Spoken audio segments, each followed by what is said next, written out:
जो हमारा next point आता है वो है सॉइल ट्रीटमेंट। सॉइल ट्रीटमेंट में जो है ये एसिड्स किस यूज में आते हैं, ठीक है।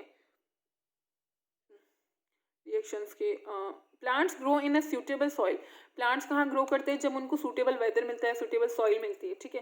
That is neither too acidic और नॉट टू बेसिक, जो कि ना तो बहुत ज़्यादा एसिडिक होनी चाहिए, ना ही बहुत ज़्यादा बेसिक होनी चाहिए। To improve crop yield the farmers and fertilizer to the soil.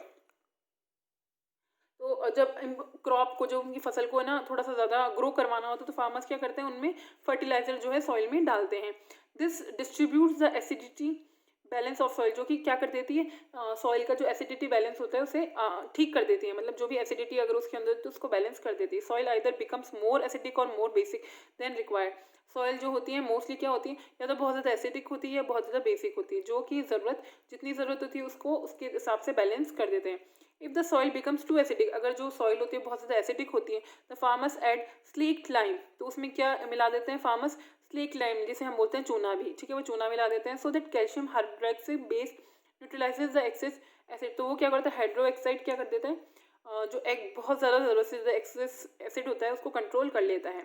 If the basic character of the soil increases then organic matter is added to soil that release the acid in soil and maintains the balance. और अगर जो हो organic matter होता है, ठीक है, soil, तो उसमें दूसरी तरीके से जो है उसको बैलेंस कर लेते हैं, और जो सॉइल है उसको एक मेंटेन कर लेते हैं अकॉर्डिंग टू क्रॉप, ठीक है। उसके बाद हम बात करते हैं डिस्पोजल ऑफ फैक्ट्री वेस्टेज। जो हमारे फैक्ट्री का वेस्टेज होता है उसको किस तरह से डिस्पोज करना होता है, उसे किस तरह से ख़त्म करना होता है। The wastage that come out of factory, जो वेस्ट है वो फैक्ट्री से बाहर आता है, are highly rich acid content, उसमें बहुत ज़्यादा जो है रिस्क एसिड कंटेंट होता है। These wastage are to be dispose of in water bodies like rivers, और ये जो वेस्टेज होते हैं कहाँ डाल दिए जाते हैं, कहाँ डिस्पोज कर दिया जाते हैं, जो वाटर बॉडीज होती है जैसे नदी हुई, झरना हुआ, उनमें डाल दिए जाते हैं। But if we dispose them as such, अगर हमें इसी तरह से जो है इसको डिस्पोज कर देंगे, मतलब इसी तरह से जो है रिवर में डाल देंगे, the water will be very badly affected, और जो पानी है वो बहुत ज़्यादा बुरी तरीके से इफेक्ट होगा, मतलब बहुत ज़्यादा गंदा हो जाएगा। And aquatic life will face difficulty to survive, तो क्या होगा, जो नॉर्मल लाइफ है, जो लोग उस नदी के पानी को यूज़ करते हैं, वो डायरेक्टली बहुत ज़्यादा बैड इफेक्ट उन पर पड़ेगा। So these wastage are first of all treated with bases, तो सबसे पहले क्या जाता है, इन वेस्टेज को किससे ट्रीट किया जाता है, बेसिस से। ये जो वेस्टेज होते हैं इनको बेसिस से ट्रीट किया जाता है, so that the effect of these acid get neutralize, तो इनका जो ये वेस्टेज का जो इफेक्ट होता है वो थोड़ा सा कम हो जाए, ठीक है।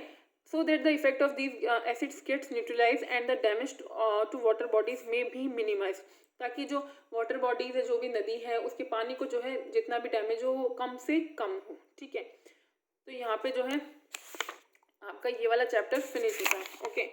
तो आई होप आप सब लोगों को समझ में आ गया होगा। आप इसको रिवाइज करेंगे, इसको पढ़ेंगे तो आपको डेफिनेटली और अच्छी तरह से क्लियर हो जाएगा, ठीक है। So that's all for today, bye bye.